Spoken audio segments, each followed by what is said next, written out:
एगो तू ही बड़ू रानी, हम दिल से कहतानी, गलत फहमी बात है कि दूगो रखले बानी।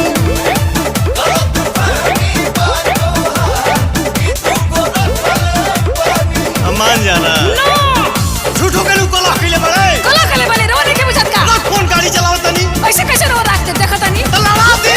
फोन उठाओ के खाली कौन इतना का खिसियातानी कबो बीच या कबो बंद बतावता काहे। अरे बैटरी डिस्चार्ज हो गई रहे। अच्छा